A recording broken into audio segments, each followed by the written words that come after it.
Is the ego the source of our thoughts, or are our thoughts generated elsewhere and pass through the ego? Oh, thank you. Yeah. There is no ego apart from the thoughts. The thoughts, identification with thoughts is ego. But the thoughts that go through your mind, of course, are linked to the collective mind of the culture you live in, humanity as a whole. So they are not your thoughts as such, but you pick them up from the collective, most of them. And so you identify with thinking, and the identification with thinking becomes ego, which means simply that you believe in every thought that arises, and you derive your sense of who you are from what your mind is telling you of who you are. Opinions, viewpoints of that's me. That's some people talk to themselves and you are, oh, you are so good. Why doesn't the world recognize you? Or the mind says, you're no good. Same thing. You're no good at all. You fail at everything, don't you? Again, and then you believe in it. And then you suddenly have a low view of yourself. Why you have a low view? Because you believed in your thoughts. And why are you thinking those thoughts? Probably you picked them up somewhere, maybe in childhood. Maybe your mom was so stressed out that you said you're no good. And so you pick up certain thoughts and they get stuck in your head. Thoughts that you hear in childhood, they're little energy forms, like entities, and they get stuck in your head and don't refuse to go. They go, and the more you believe in it, the more more deeply lodged they become in your mind. And so some people are stuck with very hostile entities. I'm saying entity, not in some spooky way, but every thought is an energy form, and as such, we could call it an entity. And there are many people in this world who are stuck with hostile, life-denying, continuously critical and attacking entities that they carry in their head, and they believe that is who they are. And they are continuously attacking themselves. And if they are not attacking themselves, they attack others around them. Let me tell you who you are. Of course, what they're really saying is, let me tell you who I am.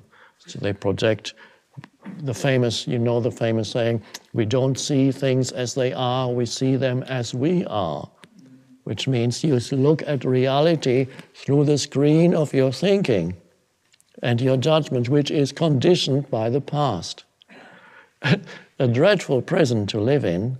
It's like blinkers, worse than blinkers. It's like looking at reality through heavy veils. Ooh, looks so dark here. Is that a human being or?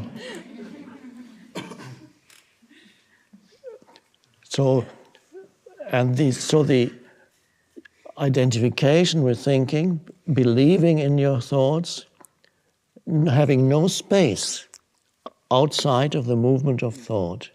Again, here we come to the vital thing, lack of space inside. That is the unconscious condition, spiritually, completely unconscious. And then you are burdened with a heavy ego. You are the ego, which is not an entity apart from thought. It is thoughts that you have identified with. And the first moment of freedom comes when you realize that certain thoughts have been going through your head for years, perhaps, and that they are only thoughts, and that you are not the thought, you're the awareness. In my case, I became aware that I had a thought, for example, that started in childhood, one of many negative thoughts I had. Bad things always happen to me. Bad things always happen to me. And that was, when I saw people around me, okay, they have got all these nice things, and always there would be bad things happening.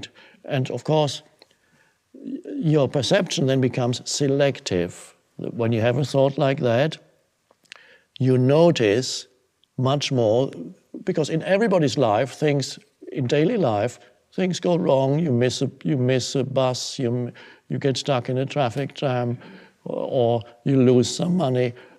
But yes, this is normal. But if you have the thought, bad things always happen to me, you're extremely aware of those things, and they confirm to you that the thought is correct.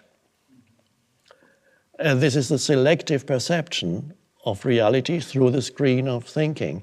So the reality will confirm to you, and not only that, that thought or any thought of that kind actually attracts bad things, negative things.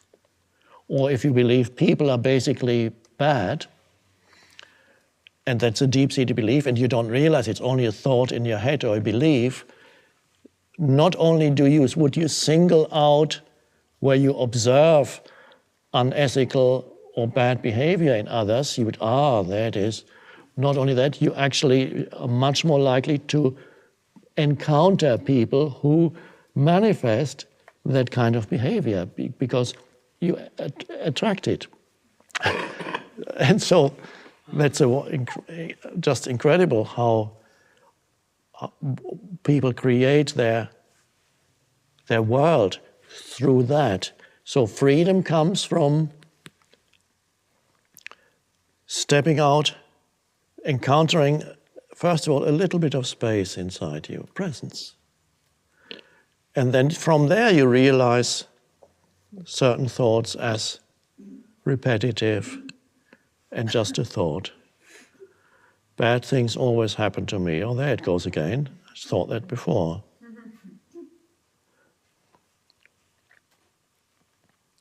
So that's to become free of ego means becoming free of thought, identification with thought.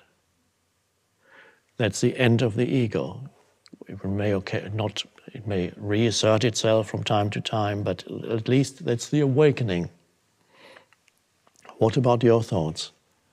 Habitual thoughts, do you? Probably that I have to get everything right. There's an intense, figure it out and get it right. It rules me. And if it's not right? I escape. I just won't do it. I pretty much predict ahead of time, so I won't try a lot of times. Yes. Yes.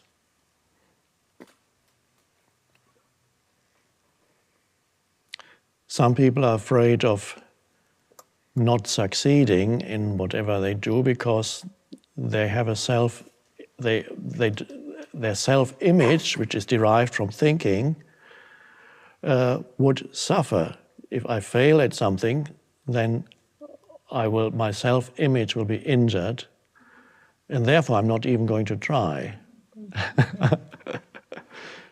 And again, that's to do with deriving your identity from thinking.